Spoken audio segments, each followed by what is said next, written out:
Counter-Narrative News, really delighted to bring you this around the meeting of Fidel Castro, the revolutionary Cuban leader, and the Black Power revolutionary leader Malcolm X. They both met in Harlem in a hotel called Hotel Teresa on Monday the 19th of September 1960 around Fidel Castro and his Cuban delegation's visit to the United Nations there.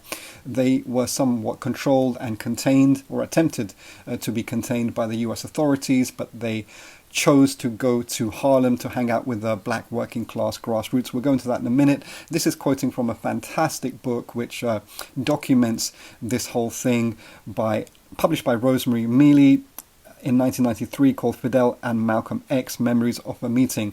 Great comradely salutations to Rosemary Mealy. As far as we understand, she's still doing important work between the United States and Cuba, and all the best for her efforts in that regard.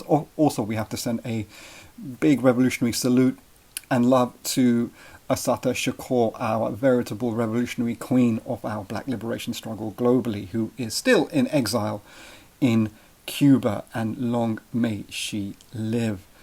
So, this book, published by Rosemary Mealy in 1993, is also just after an important symposium held from May the 22nd to 24th, 1990 in the capital of Cuba, Havana, called Malcolm X Speaks in the 1990 Symposium, including being attended by Stokely Carmichael, Kwame Ture, and other revolutionaries and important guests around the work of Malcolm X. And going back to 1960, so the Cuban delegation arrives in New York. They had just conducted their successful revolution in Cuba on January the 1st, 1960. They had won state power. So they arrive on the 18th of September 1960. They go to the Hotel Teresa in Harlem by Monday the 19th of September. The next day, Tuesday, 20th of September 1960, the leader of the Soviet Socialist state, Khrushchev, visits Fidel Castro and his delegation at the Hotel Teresa in Harlem. On the Wednesday, the following day, on the 21st of September, the Fair Play for Cuba hosts an event for Fidel Castro and his delegation. The following day, Thursday, the 22nd of September 1960, a really loving thing. The Cuban delegation hosts a lunch for the hotel workers in Hotel Teresa in which they're staying. Then on Sunday the 25th of September, we're not going to go into all the details of all the different visits and hosting. There was really a lot of interesting things. Just some highlights. On the Sunday 25th of September, the revolutionary leader of Egypt, the Pan-Africanist, the Pan-Arab, the radical Third World leader, Gamal Abdel Nasser, is hosted by Fidel Castro. Sorry, that's the following day, the Wednesday. On the Tuesday, the 27th of 1960, forgive me, Castro hosts Kwame Nkrumah, the Pan-Africanist revolutionary leader from Ghana, and also hosts the relatively newly independent radical leaders of the Third World and India. That's Jawaharlal Nehru, and also the Foreign Minister of India, Krisha Menon. And then on the Wednesday, the 28th of September 1960, Castro again goes to visit Gamal Abdel Nasser before returning to Cuba. Now, on December the 13th, 1964, Che Guevara speaks at the United Nations, but because of the political hostility towards him and the Cuban leadership and state, he is unable to go to Harlem, where he would have actually met Malcolm X. And Malcolm X references this, and we're going to quote that shortly. But first to the book by Rosemary Mealy and the section in which Fidel Castro recounts the experience here around September 1960. So, quote, Fidel Castro. Fidel was delighted in the astuteness of his young diplomat, whom he credits with maneuvering the now historic hotel switch to Harlem. We had two choices. One was the United Nations Gardens. When I mentioned this to the Secretary General, he was horrified at the thought of a delegation camping there in tents. But when we received Malcolm X's offer, he had spoken with one of our comrades. I said, that is the place, the Hotel Teresa. And there we went. In his opening remarks to the General Assembly of the United Nations on September 26, 1960, Fidel Castro made these observations. Some people may think that we are annoyed and upset by the treatment that the Cuban delegation has received. This is not the case. We understand full well the reason for the state of things. This is why we are not irritated, nor need anyone concern themselves that Cuba will spare any effort to bring about an understanding in the world. But of this you may be sure, we will speak frankly. It is extremely expensive to send a delegation to the United Nations. We of the underdeveloped countries do not have too many resources to squander, and when we do spend money in this fashion, it is because we wish to speak frankly in this meeting of the representatives of practically all the countries of the world. The speakers who preceded me here on this rostrum have expressed their concern as regards the problems that are of interest to the whole world. We too are concerned with the same problems. However, in the case of Cuba, a special circumstance exists, and that is that Cuba, as far as the world today is concerned, must itself be a preoccupation, because different speakers who have spoken here quite correctly have said that among the problems at present facing the world, there is the problem of Cuba.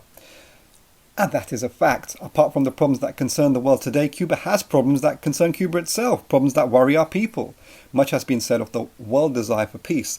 That is the desire of all people, and as such, it is also the desire of our people. But this peace that the world wishes to preserve is the peace which we, the Cubans, have not been able to count upon for a long time. The dangers which other peoples of the world may now consider more or less far removed are problems and preoccupations that for us are very near and close. It has not been easy to come here to this assembly and to talk about the problems of Cuba. It has not been easy for us to come here. I do not know whether you are privileged in this respect. Are we, the Cuban delegation, the representatives of the type of government that you would call the worst in the world? Do we, the Cuban delegation, warrant and deserve the bad treatment that we have received? And why has our delegation been singled out? Cuba has sent many delegations to the United Nations. Cuba has represented in the United Nations by many different persons. Yet it was we who were singled out for such exceptional measures: confinement to the island of Manhattan, notice to all hotels not to rent rooms to us, hostility, and under the pretext of security, isolation. Perhaps none of you, upon arrival in the city of New York, has had to suffer the personal mistreatment, the physically humiliating treatment, as that which was meted out to the president of the Cuban delegation. I am not trying to arouse anyone in this assembly. I am merely stating the truth. It was time for us to take the floor and to speak. Much has been said about us. For many days we have been a bone of contention. The newspapers have referred to us, but we have held our peace. We cannot defend ourselves against attacks in this country. But our day to tell the truth has dawned, and therefore we will speak. As I have said, we have had to undergo degrading and humiliating treatment, including eviction from the hotel in which we were living. We headed towards another hotel without upsets on our part, and we did all in our power to avoid difficulties. We refrained from leaving our hotel rooms, and we went nowhere except to this assembly hall of the United Nations on the few times we have come to the General Assembly. We have also accepted an invitation to a reception at the Soviet Embassy, but we have curtailed our movements in order to avoid difficulties and problems.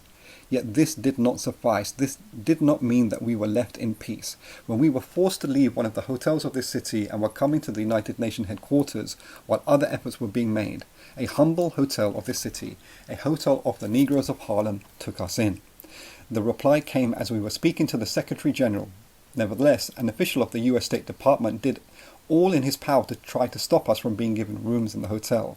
But at that moment, as though magically, hotels began springing up all over New York. Hotels which had previously refused to grant us rooms now offered to give us rooms, even for nothing.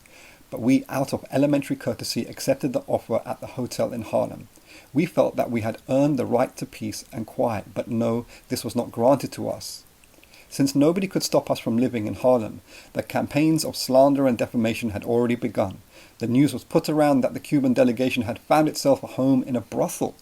For some, a humble hotel in Harlem, a hotel inhabited by the Negroes of the United States, must be a brothel.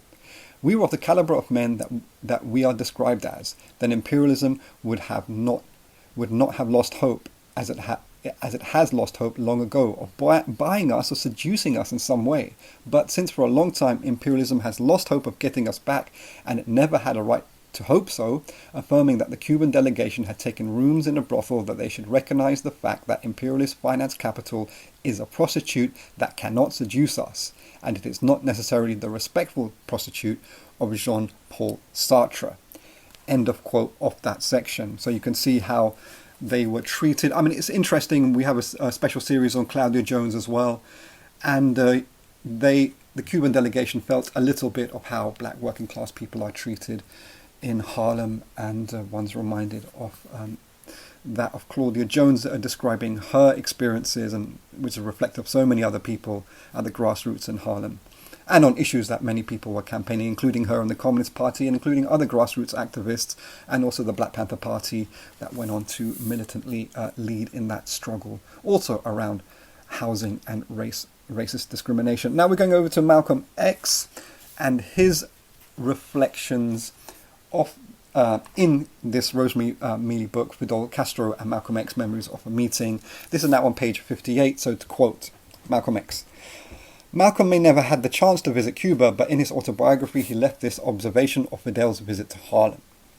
The Teresa is now best known as the place where Fidel Castro went during his UN visit and achieved a psychological coup over the US State Department, when it confined him to Manhattan, never dreaming that he'd stay uptown in Harlem and make such an impression among the Negroes.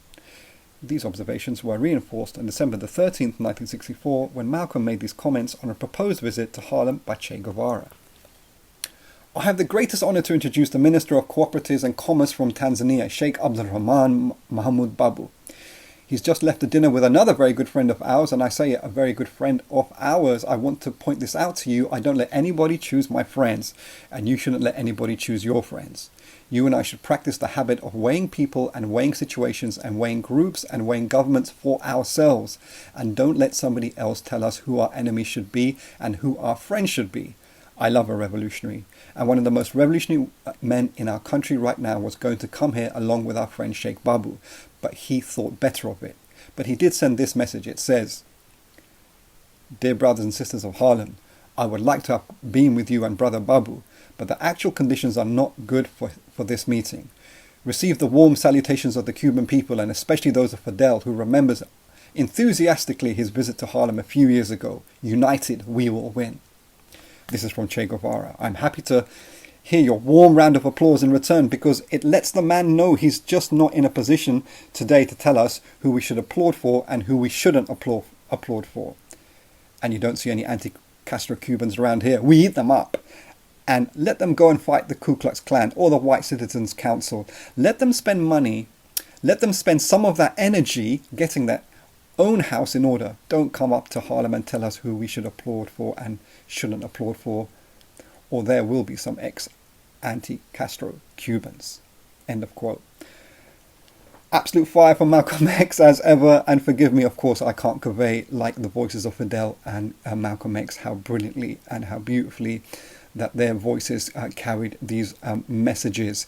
But yes, so Sheikh Abdul Rahman Babu he was of the kind of the left revolutionary wing of the Pan-African struggle, together with people like Kwame Nkrumah and C.L.R. James and George Padmore, Du Bois, and Malcolm X, of course, and others. It's really beautiful that Malcolm X reflects on his comradeship with Babu, and also connectedly the what could have been that amazing meeting between Malcolm X, Babu, and Che Guevara. I hope you've enjoyed this episode. Please do continue to support us. Please share our videos widely. Encourage your friends and contacts to subscribe to our YouTube channel, and continue to like, comment, and share. We're on Twitter, of course, at counter_CNN. Please follow us there. And we look forward to bringing you more of this similarly beautiful, very informative, historical and ideological culture and history and politics of ours. Many thanks.